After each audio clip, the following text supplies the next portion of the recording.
기본서에서 106페이지 나옵니다. 106페이지 취득세 과세 표준 여기에 대한 내용은 문제 아주 잘 나온 쪽이고요. 그리고 작년에 안 나왔으니까 올해는 나올 가능성이 짙어요. 그 내용을 전부 다 기억해야겠는데 106페이지부터 114페이지까지에 대한 내용으로서 8페이지에 대한 내용을 전부 다 기억해야 되는데 기억하기 힘드니까 자 먼저 지방세에 대한 내용을 살펴봅시다. 지방세에 대한 내용은 중심이 물건 중심이에요. 그리고 국세는요 사람 중심이죠. 뭐 거기에 대한 내용으로서 생각이 안 떠오르는 모양인데 그러면 생각 떠오르게 해드릴게요. 취득세에 대한 내용은 특별시, 광역시, 도의 운영비로 사용되는 세금입니다. 그 내용 알면서 이렇게 보죠. A라는 사람이 서울에서 살고 있다. 살고 있는 걸 보고 주소지. 그리고 A가 서울에 있는 건물을 취득했다. 그럼 취득세 납부하겠죠. 또 A가 울산 광역시에 있는 건물을 취득했다면 취득세 납부하겠죠. 또 A가 경상남도에 있는 건물을 취득했다면 취득세 납부합니다. 이랬을 때에 이 취득세를 주소지에서 관할하라 이렇게 법이 만들어지면은 여기에 취득세에 대한 내용은 다 서울이 사용하게 됩니다. 서울이 사용하게 됨으로써 지자체마다 사용할 돈이 없음으로써 균형 발전되지 않는 상황이 나와서요. 그래서 여기에서는 주소지로 가지 못하겠죠. 뭘로 가면 될까요? 물건이 있는 곳. 물건이 있는 곳이 소재지입니다. 그럼 여기에서 여기에 대한 취득세는요. 누가 사용? 서울이 사용. 여기에 대한 것은요. 울산이 사용. 여기에 대한 경상남도가 사용된다. 이렇게 나오게 되는 거죠. 그래서 지방세는 중심에 대한 내용이 물건 중심이에요. 물건 중심으로서 여기에 대해서는 사람에 대한 내용이 아니기 때문에 지방세에서 인적 공제는 없어요. 지방세는 인적 공제 없이 물건으로 갑니다. 물건으로 함으로써 여기에 대한 내용은 과세표준 뜻에 맞춰지게 돼 있어요. 과세표준 뜻에 대한 내용으로서 여기서 과세표준 뜻에 대한 내용은 과세하는 가액에 대한 내용이 과세표준 뜻이에요. 그러면 취득세는 어떤 때 과세합니까? 방금 보니까 취득하는 때 과세죠.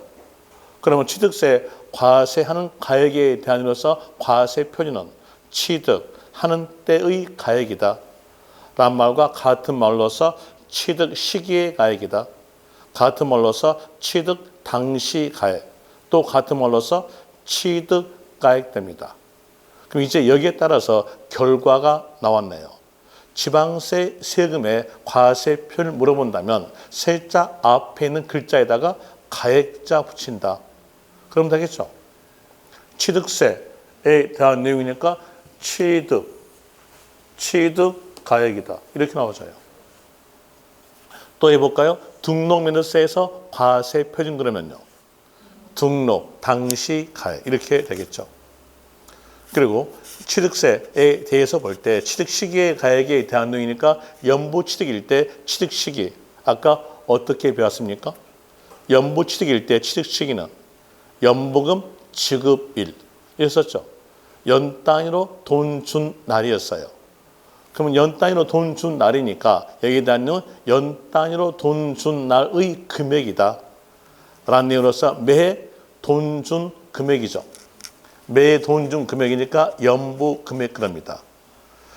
여기서 연부 금액에 대한 내용으로서 연부 취득일 때는 연부 금액 이렇게 나오게 되는데 이 연부 금액에 대한 내용의 뜻을 알려주기 위해서 지방세법에서는 가로해가지고 매해 지급되는 금액 그래요. 매해 지급되는 금액이니까 이건 연 단위로 돈 준 금액입니다. 만약에 연부 취득일 때 과세 표준은 연부금 총액 그러면 틀려요. 거기다가 적으세요. 연부 금액 밑에다가 적는 게 낫겠죠. 연부금 총액 X다. 이렇게 되고 그리고 취득에 따라서 과세 표준 가액이 다르게 돼 있어요. 그 내용을 알려주기 위해서 기본서에서는 취득 구분에 따른 과세 표현이 이렇게 나오죠. 이 말은 취득마다 달라요. 그 내용이 정리 안 되게끔 과거 설명되어 있으니까 한손 노트의 대안으로서 해줄게요.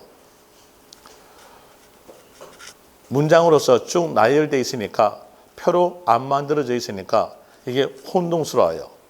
그래서 혼동스러운 걸 막기 위해서 거기에서 한손 노트로서 보는데 거기 볼 때에 상속, 취득일 때는 시가 표준액으로 되고요.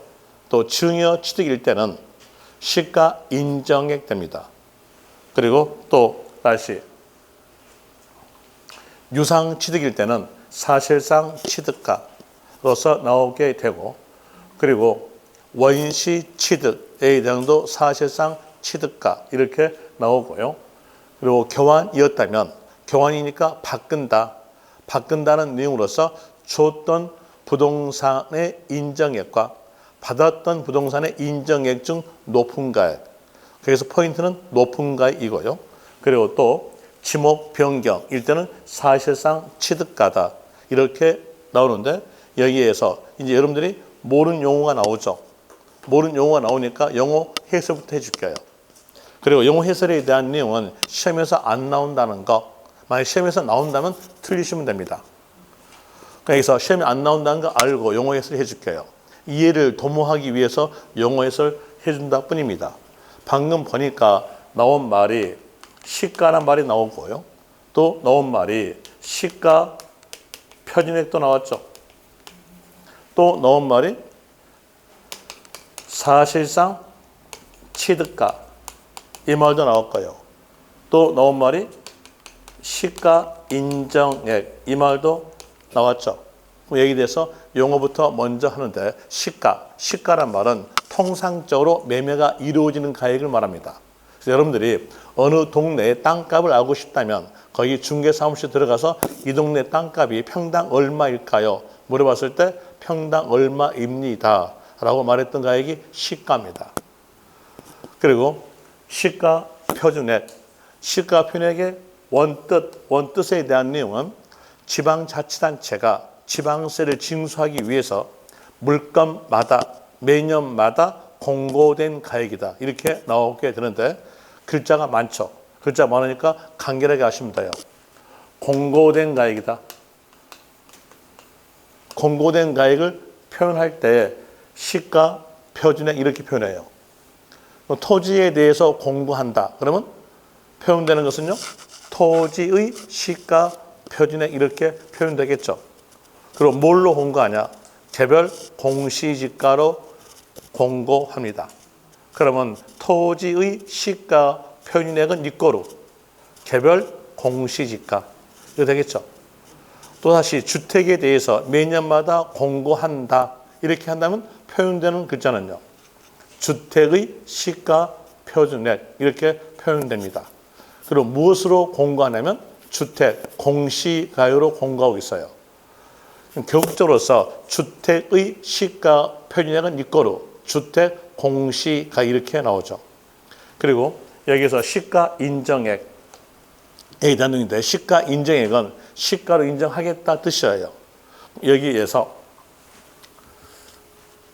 이때 시점이 취득일, 취득 시기다 하였으면 이전 6개월, 취득 시기 이후 3개월, 이 사이 기간 동안에 매매된 사례가 있다고 하였으면 이 매매 사례가액을 시가로 인정하겠다 뜻입니다. 또다시 이 사이 기간에서 감정평가사가 산정했던 가액이 있다. 그게 감정가액이죠. 감정가액에 대한도 시가로 인정하겠다. 또 이 사이 기간에서 공매된 가액이 있다. 그러면 공매가도 시가로 인정합니다. 그럼 이 내용이 바로 시가 인정액인데 이 숫자 외우지 않으셔도 됩니다. 왜? 영어 해설은 시험에서 맞게 준다고 했잖아요. 그러니까 안 외우셔도 돼요. 이 말은 인정액에 대한 이유로서 매매 사례가, 감정가, 공매가가 시가로 인정된다라는 내용으로서 시가 인정액 이렇게 하시면 되고요. 그리고 또 사실상 취득가, 사실상 취득가액에 대해서는 뒤에서 상세하게 배울 건데 일단은 여기에서는 간결하게 하시면 돼요. 실제로 돈 준 금액이다. 물건 취득하기 위해서 실제로 돈 준 금액 A단위 사실상 취득가가 됩니다. 이제 여기에 대해서 용어 해설에 대한 해줬으니까 여기에 대한 내용으로서 공법과 같이 연결해 봐요. 공법에 대한 내용 좀 어렵죠. 어렸던 원인이 뭐였냐면 말들이 용어들이 다 비슷비슷해요. 그러다 보니까 어렵다 그래요. 그러면 비슷비슷한 것들은요. 거기 공통된 용어를 빼면 돼. 여기서 이거 빼요. 시가 빼. 이것도 빼. 이것도 빼. 공통 용어니까. 우리가 아는 것은 이렇게 말씀되죠. 표준액, 인정액. 이렇게 알면 구별되겠죠.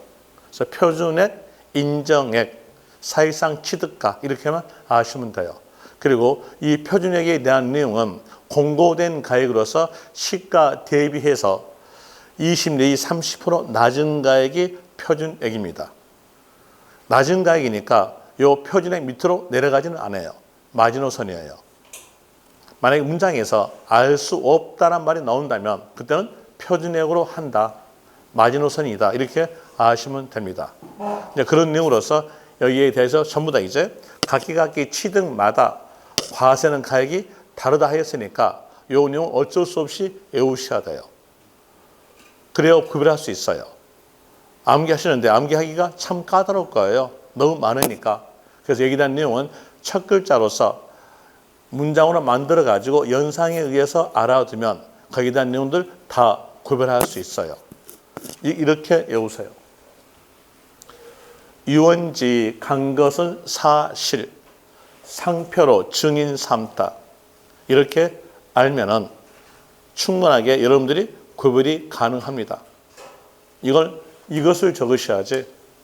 이걸 꼭 보면은요, 쓸모없는 것만 적어. 이런 거 적어. 적지 말라고 이렇게 끌적끌적한 거예요.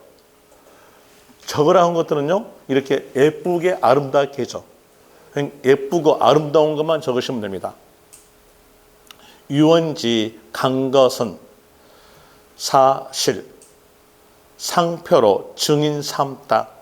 이렇게 적어놨으면 이제 보죠. 여기에서 유에 대한 유상 취득을 말합니다. 유상 취득은 사실상 취득가. 원은 원시. 원시 취득은 사실상 취득가. 지목 변경. 지목 변경도 사실상 취득가.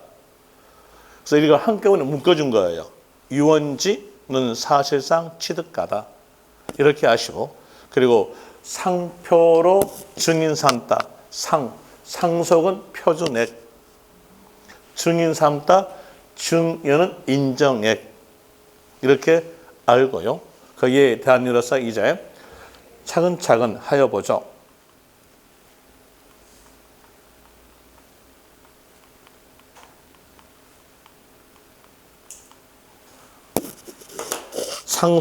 상소에 대한 내용이니까 어떻게 나오면 되겠어요? 상표. 자, 상표. 상속은 표준액. 되겠죠? 다시 증여는요. 증인 삼다. 인정액. 이렇게 해서 알 수 있죠. 그리고 또 다시 여기에 대한 이로서 인정액을 산정하기 어렵다. 인정이 알 수 없다. 제가 아까 알 수 없다 이 말 나온다면 그때는 마지노선. 마지노선이니까 뭘로? 표준액. 표준액 이렇게 나오겠죠. 그리고 또 다시 증여로서 부동산 가액이 1억 이하였어요. 1억 이하였으면 가격이 약한 거니까 우리한테 혜택을 줘요. 혜택을 주면서 인정액과 표준액 중 납세자가 정하는 가격을 하겠다. 이렇게 나와져요. 그 문장에서요. 문장에서 1억 이하 부동산 증여 나왔다면 그때는 납세자가 정하는 가액. 이렇게 하시면 돼요. 어차피 인정액과 표준액 중 이 말은 시험지에 맞게 적어지니까 그 내용을 외울 필요 없이 납세자가 정하는 가액으로서 우리는 시험 용도로서 아시면 됩니다. 그리고 또 다시 유상 나왔죠? 그럼 뭐예요? 유언지 간 것은 사실이니까 사실상 취득가로 되겠죠? 그리고 이제 예외적 내용으로서 특수관계인과의 거래로서 부당행위 계산, 여기서 부당행위 계산이란 말은 세금 회피가 이루어진 걸 보고 부당행위 계산 그럽니다. 어떤 경우냐면 특수관계인과의 거래로서 시가 인정액보다 낮은 가액에 취득이에요. 인정액보다 낮은 가격으로 취득하였으니까 세금 회피가 이루어지죠. 또 이 세금 회피가 이루어진다. 이 말은 시험지에서 맞게 적어져요. 또 부당행위 계산에 대한 내용은 인정액보다 낮은 가액인데 그 내용의 금액 산정은 인정액과 사실상 취득가액의 차액 금액이 3억 이상, 인정액과 사실상 취득가액의 차액 금액이 인정액의 5% 이상, 요 둘 중에 하나에 해당됐을 때 부당행위 계산이다라고 적어지는데 이 내용은 시험지에서 맞게 적어지니까 이럴 필요가 없어요. 우리는 뭔만 아시면 되냐면은 특수관계인과의 거래 이것만 아시면 돼요. 특수관계인과의 거래 이 말이 나왔다면 그때는 지자체장이 정한다. 여기에서 지자체장이 인정액으로서 정할 수 있다. 이렇게 기억하시면 됩니다. 이렇게 기억하시면 되고 그리고 다시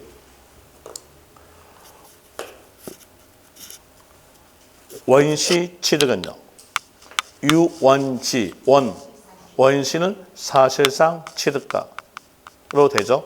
그리고 또 다시 밑에 보니까 법인이 아닌 자는 개인이죠. 개인이 건축물을 신축했다고 하였을 때 사실상 취득가를 알 수 없다. 자, 뭐 나왔어요? 알 수 없는 경우 나오죠. 그럼 그때는 뭘로? 마지노선 표준액 이렇게 하시면 돼요. 알 수 없다는 말이 나온다면 그때는 표준액이다. 이런 일로서 구별하시면 될 것이고요. 그리고 교환은 바꾼다겠죠. 바꾸는 거니까 내가 주었던 부동산의 인정액과 내가 받았던 부동산의 인정액 중 높은 가액이다. 여기에서 아는 것은요. 줬던 부동산에 또 받았던 부동산의 인정액에 대한 내용은 시험지에 맞게 적어져. 거기까지 외우지 말고 우리는 아는 것은 인정액 중 높은 가액이다. 이렇게 하시면 돼요. 이렇게 하시면 되고 그다음에 다시 또 지목 변경, 유언지, 지 나오죠. 지목 변경은 사실상 취득가. 그리고 또 사실상 취득가를 알 수 없다. 사실상 취득가를 알 수 없다. 그러면 뭘로? 표준액. 지목 변경은 가액의 증가분만큼을 취득으로 본다 하였으니까 증가분 산정은 변경 후 시가 표준액에서 변경 전 시가 표준을 뺀 차액 금액이 증가분됩니다. 이렇게 하시면 되겠죠. 알 수 없다 나온다면 시가 표준액의 차액 금액이다. 이렇게 알면 충분할 겁니다.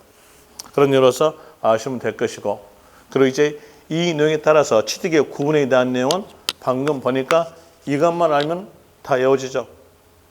이 내용이 기본서류에서는 이게 한 8페이지 정도 됩니다. 이것만 아시면 돼요. 이렇게 하시고 그리고 이제 사실상 취득가액의 세부적 내용 갑니다. 세부적 내용으로서 사실상 취득가액에 대한 내용은 기본서에서 108페이지 있어요. 108페이지에 있는 내용 먼저 읽어주는데 거기다가 체킹까지 하고 또 빠진 내용이 있으니까 빠진 내용까지도 적어줄게요. 108페이지 보시면 박스 안에가 심화 학습 나올 겁니다. 거기에서 1번 사실상 취득가액을 과세 표준으로 하는 경우 사실상 취득가액은 해당 물건을 취득하기 위해서 거래 상대방 앞에다가 적으세요. 이걸 적으세요. 취득 시기를 기준으로 그 이전에 라고 적으세요. 취득 시기를 기준으로 그 이전에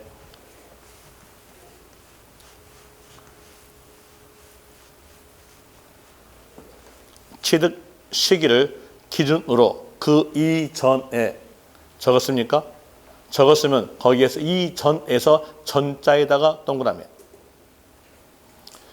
취득 시기 이전에 해당 물건을 취득하기 위해서 주었던 직접 비용과 간접 비용의 합계액 이렇게 나오게 되는데 말 진짜 어렵죠. 법적 내용이니까 어렵게 나올 수밖에 없어요. 그럼 간단하게 말해주면 여기에서 사실상 취득가액에 대한 내용은 실제로 해당 물건을 취득하기 위해서 돈 준 금액이다. 이렇게 적어놓고 알면 아주 쉽게 됩니다. 실제로 돈 준 금액이다.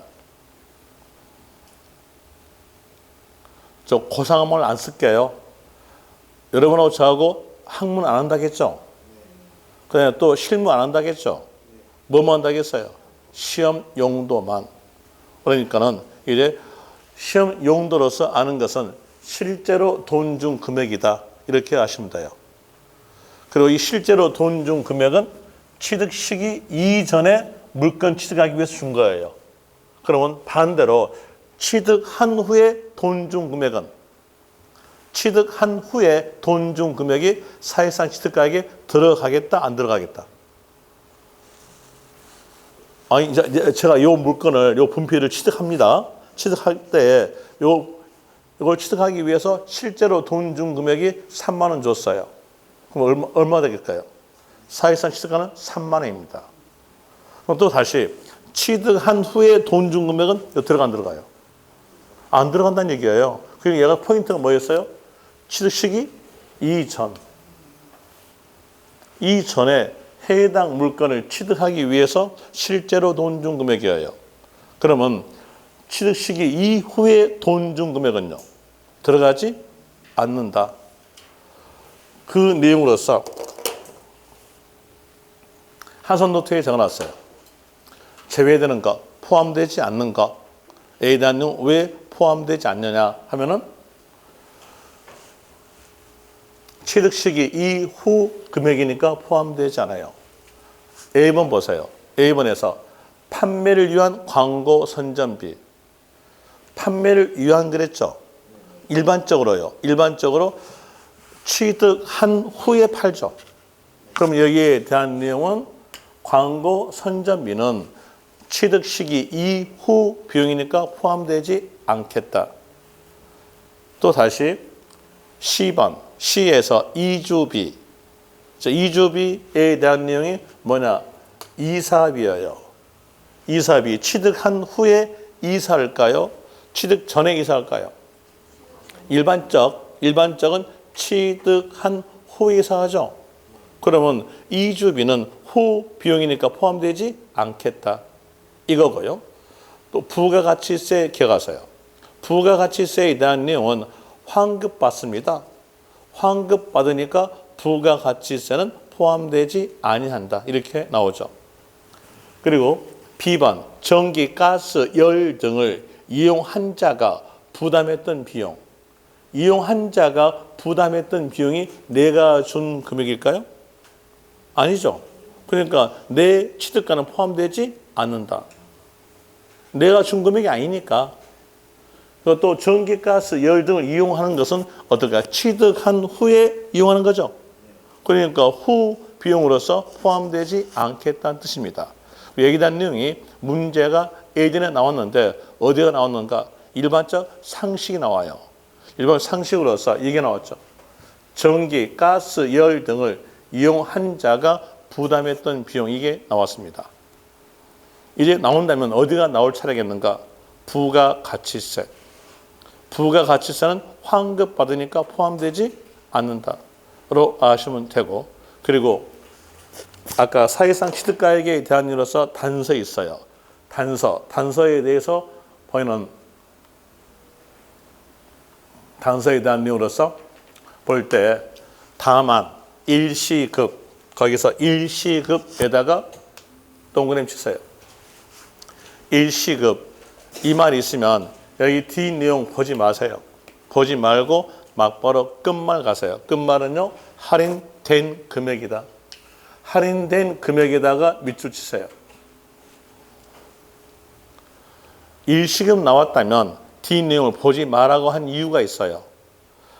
여러분들이 국어 공부를 하도 잘하시기 때문에 D를 봤다 그러면 제꼴 당합니다. 맞고 살아요. 자, 여기에서 얘가 할인된 금액으로 나오지 않고 이렇게 나왔다 합시다. 할인 받은 금액이다. 이렇게 나왔어요. 나왔다면 여러분들은 여기에서 일시급 뒤에 글자를 읽었다면 이 혼동스럽고 속습니다. 일시급 등으로 지급하여 일정액을 할인받은 경우에는 할인받은 금액을 한다. 그러니까 할인받은 뒤에서 할인받은 어유 잘 나왔네 해가지고 맞다 그래요. 하나 이건 틀린 겁니다. 자, 여기에서 할인된 금액 밑에다가 적으세요. 할인받은 금액 X라고요. 아까 제가 사실상 취득가액의 뜻 말씀드렸죠. 뜻에 대한 내용은 실제로 돈 준 금액이에요. 그러면 할인받은 금액이 실제로 돈 준 금액이다 아니다. 할인받은 금액은 돈 안 준 금액이잖아요. 그러니까 들어가지 않는 거예요. 할인된 금액. 그래서 된자에다가 동그라미 치세요. 할인된 금액이다. 설명드릴게요. 여기에 대해서 설명드리면은, 자, 여기에서 법인으로부터 아파트를 분양받았습니다. 그때 분양가액이 7억이었어요. 이래 7억이니까 법인에게 계약금 주고 중도금 주고 완불해서 7억 주겠죠. 그럼 법인에게 실제로 돈 준 금액은 얼마? 7억. 그래서 사실상 취득가는 7억 됩니다. 그런데 어떤 사람들은 계약과 동시에 법인에게 일시급 줘요. 한꺼번에 줘요. 한꺼번에 주면은 계약일로부터 중도금까지 기간의 이자, 또 중도금부터 완불까지 기간의 이자금을 깎아주겠죠. 깎아줘서 이때에 대한 내용이 6억이었다 합시다. 그러면 할인된 금액은 얼마? 6억. 실제로 돈 준 금액 얼마? 6억. 이게 6억이 할인된 금액이에요. 만약에 문장에서 할인받은 금액 1억 그러면 어떨까요? 할인받은 금액은 돈 준 금액 아니잖아요. 그냥 들어가지 않아요. 그래서 여기에 대한 내용 요거 뒤를 읽지 말고 일시 글자 보자마자 끝만 가라는 얘기예요. 할인된 금액. 포인트는 된자에 있다는 겁니다. 이런 의미로서 아시고, 그리고 또 다시 아까 사실상 취득가액에 대한 의미로서 이렇게 말이 나왔죠. 취득 시기를 기준으로서 그 이전에 해당 물건을 취득하기 위해서 지급했던 직접 비용과 간접 비용의 합계액이다. 이 말이 나오는데 이제 그거 설명해 줄게요. 방금처럼 제가 분필을 3만 원 주고 취득했다. 그럴 때 이 분필의 사실상 취득가는요, 3만 원. 이 되죠. 그 내용도 알고 다시 또 건축물을 신축하다. 했으면 건축물 신축하기 위해서 실제로 돈 준 금액을 포괄적으로 신축가액 끌어요. 신축가액은 요 안에 구성된 금액이 있다는 얘기예요. 자, 건물을 신축하려면 설계비 돈 줘야겠죠. 설계비 줘요. 이 설계비도 이 안에 들어있어요. 들어있고, 그리고 또 다시 건물을 신축하려면 자재 구입해야죠.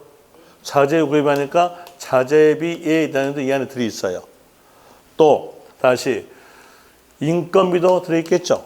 인건비도 있고 또 인부분들 식사 대접해야 되니까 경비도 들어가 있어요. 그래서 여기에서 볼 때 이 자재비와 인건비와 경비는 요 건축물에 직접 남아 있어요. 이건요. 저 벽돌 벽돌 남아있잖아요. 뭐였어요? 자재비.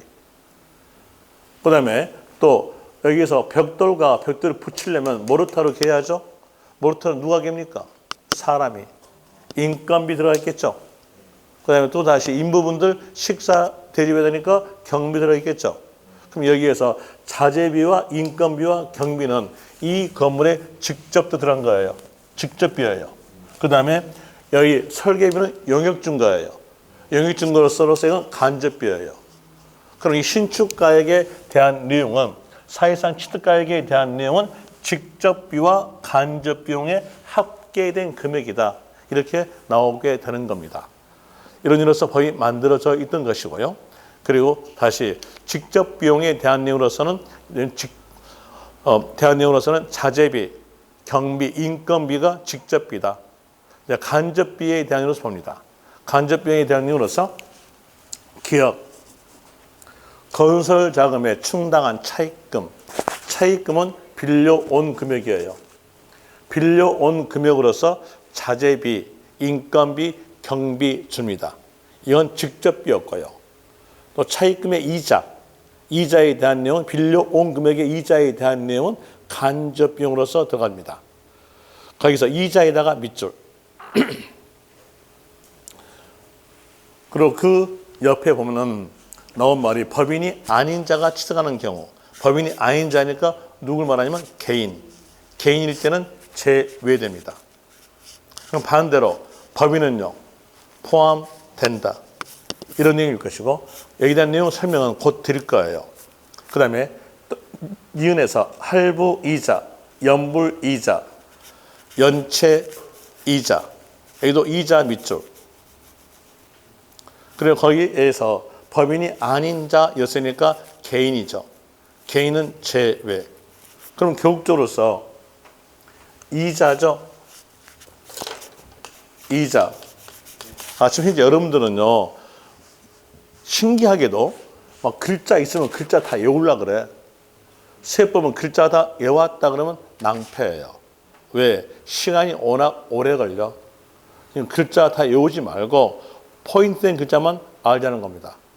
어차피 출제자는 포인트된 글자만 주거든. 우리는 그 내용 그대로 포인트된 글자만 아시면 돼. 뭐만 아시면 되겠어요? 이자. 이자 나왔으면, 자, 개인일 때는 불포함. 법인일 때는 포함이다. 이게 결과였죠? 다시 또 디귿에서 공인중개사법에 따른 공인중개사에게 지급한 중개보수. 중개보수에다가 밑줄. 이제 결과적 내용으로서 이자란 말과 중개보수란 말이 있으면 누구 취득인가를 보아요. 개인 취득이었다면 포함되지 않는다. 법인은 포함된다. 자, 이런 내용이 나오는데 왜 이 법률이 나왔겠는가? 원인입니다.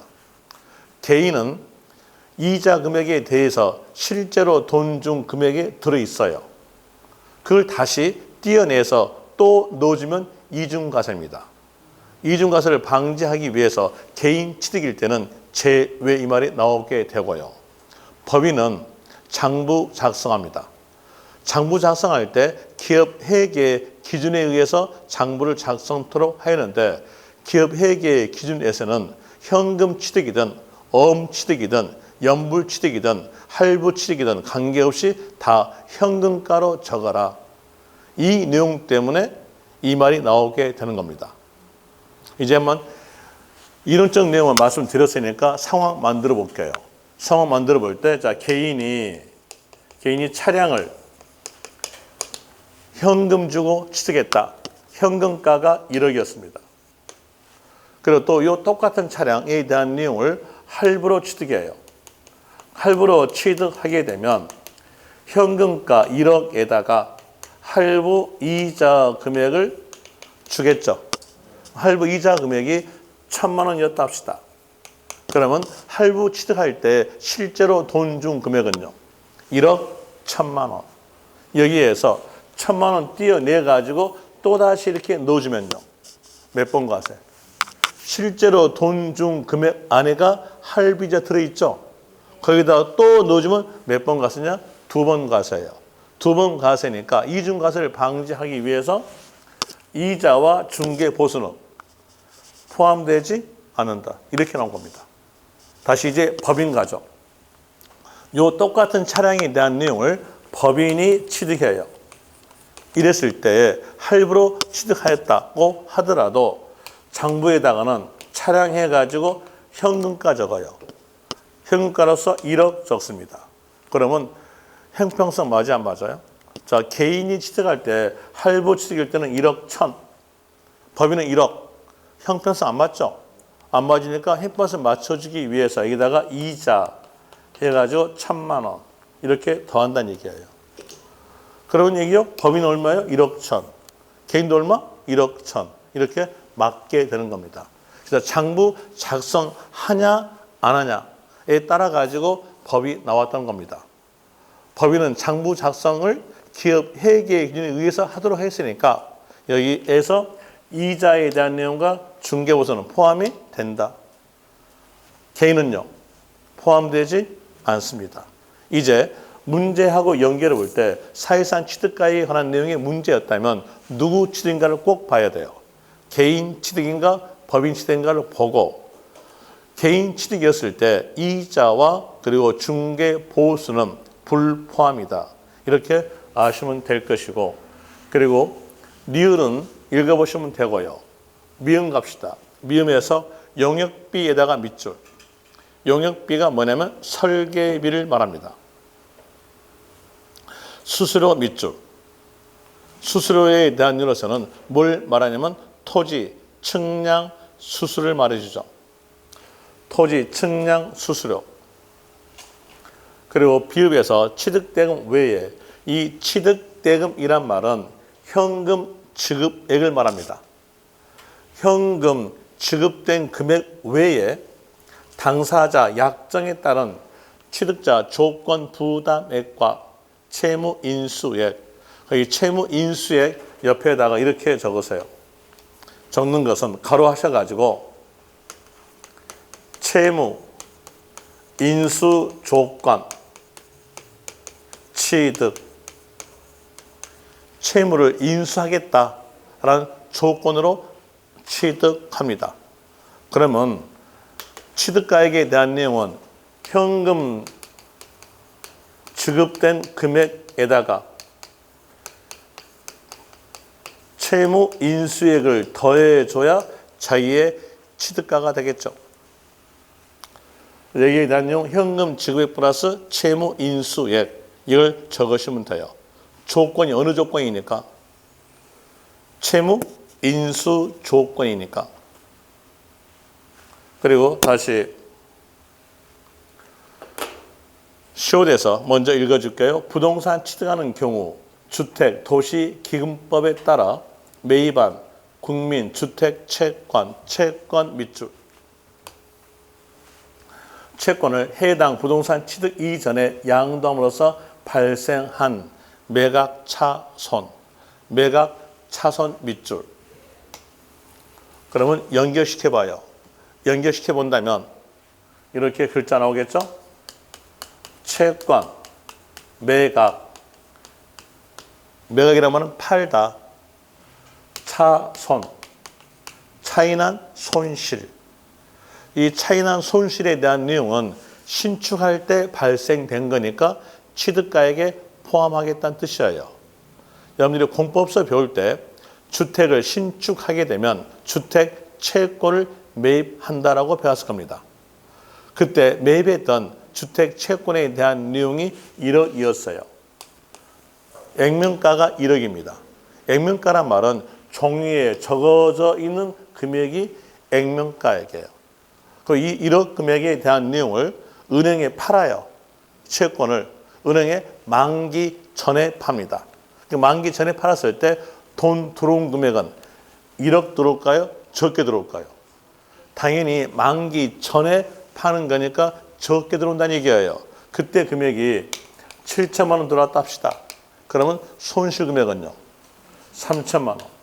이 3천만 원에 대한 내용은 신축할 때 발생된 거예요. 신축할 때 발생된 거니까 신축은 취득이죠. 그래서 사실상 취득가액에 들어가는 겁니다. 근데 이 문장을 전부 다 외우지 못하니까 간결하게 채권, 매각, 차손 이렇게 기억하시라는 얘기예요. 그럼 이 문장 다 외우게 됩니다. 그러니까 채권, 매각, 차손으로서 기억하시면 될 것이고 이런 내용이 바로 이제 사실상 취득가액에 대한 내용이었어요. 그럼 여기에 대한 내용을 설명을 드렸으니까 이제 문제와 같이 연결해 봅니다. 이제 문제 연결해서 보는데 한손 노트에서 111페이지 보죠. 111페이지에서 먼저 물음표 앞에서 익숙한 글자를 빼내요. 그 익숙한 글자가 문제 키니까요. 문제 키를 잡아야 문제를 풀리거든요. 다릅니까? 그럼 다르면 어디 보자.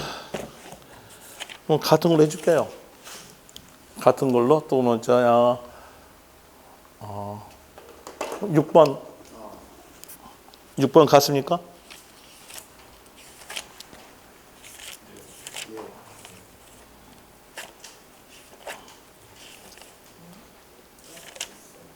육 번 같네요. 여기도 마찬가지로 문제 키 잡읍시다. 문제 키 잡는 것은 은자랄지 는자 앞에 있는 글자 아니면 맞춤표 앞에 있는 글자가 문제 키의 80%입니다. 여기서 맞춤표 앞 보니까 나온 말이 과세 표준 나왔죠. 이제 문제 키 잡았어요. 포인트 잡아야죠. 포인트로서 의해서 유상 나왔죠. 유상. 그랬으면 유원지 간 것은 사실. 유상과 원시와 지목 변경은 사실. 맞죠? 사실상 취득가액. 라는 내용으로서 6번은 맞는 문장 됩니다. 7번 갑시다. 7번의 내용으로서 먼저 읽어보면은 개인, 법인 관계없이 토지 지목 변경에 대한 과세 표준 은. 은자표 뭐 있어요? 제가 계속 너무 어려운 거 물어보죠? 은자표 뭐 있어요? 과세 표준. 이제 문제 키 잡았죠? 그러면서 이제 포인트 잡아야죠. 포인트는요, 지목 변경. 그러면 유원지, 지목 변경은 사실. 사실상 취득가 가야죠. 그런데 시가 표준액에 그 비용 더한다 틀렸죠. 사실상 취득가 이렇게 나와줘야 됩니다. 그 다음에 8번에 대한 내용으로 써보죠. 8번에 대한 내용으로서 먼저 문제 키 잡기 위해서 물음표 앞 보세요. 물음표 앞에서 익숙한 글자.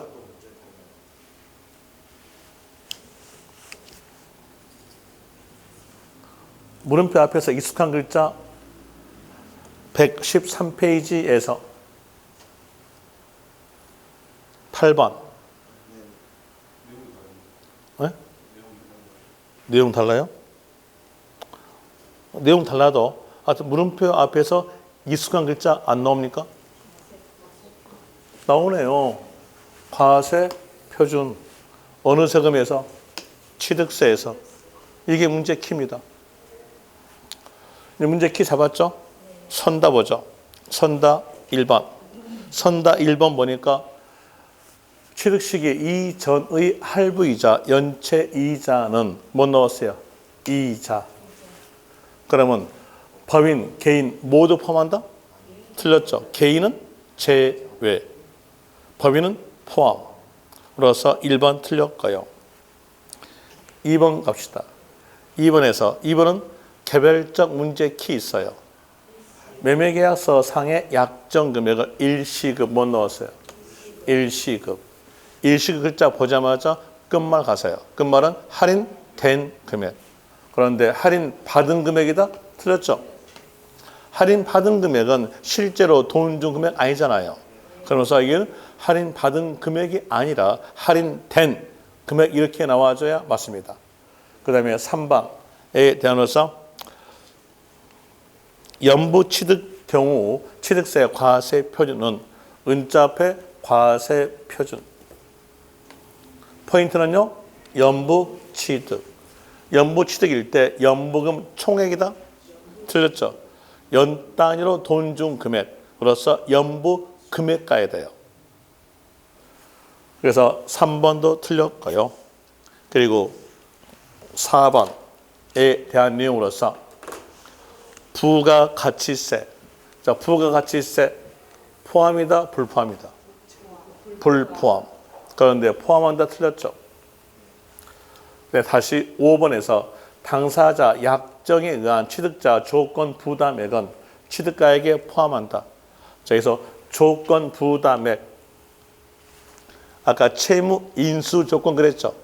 그 금액은 포함한다. 라는 의미로서 맞는 문장 됩니다. 포함한다. 라는 의미로서 5번이 답 되겠죠. 답은 5번 될 것이고, 그 다음에 9번 문제. 9번 문제에 대해서 먼저 문제 키 잡아요. 읽어드릴게요. 부동산 거래 신고 등에 관한 법률에 따른 신고서 제출하여 같은 법에 따라 검증이 이루어진 유상 취득에 대해서 취득세의 과세 표준은 은자폐 과세 표준. 문제 키 잡았죠? 포인트 잡아내야죠. 포인트로서 나온 말이 유상. 그러면 유언지 간 것은 사실에 대해서 유상은 사실상 취득가. 그런데 시가 표준에 틀렸죠. 사실상 취득가 이렇게 나와야 될 것이고요. 그 다음에 10번 뒷페이지에서 10번에 대해서 볼 때 먼저 읽어주면 증에 의해서 취득한 경우 취득세 과세 표준은 은자표 뭐 나옵니까? 물론 거기에서 문장이 국가로부터 증에 의한 이렇게 나오는데 거기에 대한 국가로부터 증여는 포인트 아니에요. 그래서 제가 뺀 거예요. 뺐고 있죠. 여기에서 은자표 뭡니까? 과세 표준. 문제 키 잡았죠? 문제 키 잡았고 포인트는요. 증여. 증여에 대한 내용이니까 이때는요. 증인 삼다. 증인 인정액. 그런데 사실상 취득가다 틀렸죠. 인정액 이렇게 나와줘야 맞습니다. 그래서 문제는요. 항상 먼저 문제 키 잡고 그 다음에 두 번째로 포인트 잡고 푸는 것이 문제 푸는 요령입니다. 안 그러면 문제는 전혀 안 풀릴 거니까요. 자, 여기서 이제 한선 노트에 있는 내용의 문제에 대해서 약간 다르겠으나 한번 풀어볼까요? 그냥 PPT로 하지 않고 제가 읽으면서 할게요. 페이지에 대한 이유로서 112페이지 보세요.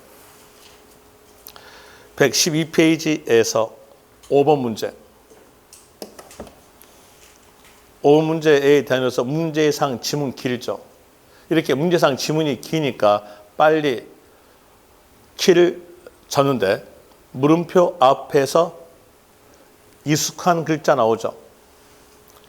뭐가 나오냐면 사실상 취득가. 사실상 취득가에 대한 내용으로서 포함될 수 있는 항목 그랬어요. 그리고 사실상 취득가에 관한 내용의 문제니까 누구 취득인가를 먼저 봐야 돼요. 그럼 앞에 쭉 보세요. 앞에 보니까 개인이 국가로부터 개인 취득이죠. 개인 취득하는 거 알고 거기에서 각기 선다 볼 때 기억 보세요. 기억에서 거기 오른쪽으로 약간 가니까 일시급 나왔죠. 그래서 끝에 있을 말은요. 할인된 금액. 할인 받은 금액 틀렸죠. 할인 받은 금액은 실제로 돈 준 금액이 아니거든요. 그렇기 때문에 들어가지 않고요. 그 다음에 니은에서 거기에 쭉 가보니까 그 줄 끝에서 나온 말이 이자. 이자니까 개인 취득으로서 불포함이다. 또 다시 디귿에 대한 또 어떤 글자가 튀어나옵니까? 이자 튀어나왔죠? 그럼 여기도 불포함이다. 그리고 니을에서 취득된 외에 당사자 약정에 의한 취득자 채무 인수액 어느 조건 취득입니까? 채무 인수 조건 취득이니까 당연히 현금 지급액에다가 채무 인수액을 포함한다. 해당되는 것으로서는 니을 한 개 됩니다. 이렇게 해서 문제 풀어드렸고요. 그리고 이제 과세 표현 정했으니까 여기에다가 세율을 곱해줘야 세금액이 산정되죠. 세율로 갑니다. 세율에 대한 내용은 몇 페이지에서 나오냐면 114페이지에서 나와줘요. 114페이지에 세율 나오는데 거기에 대한 내용은 5분만 쉬었다 하겠습니다.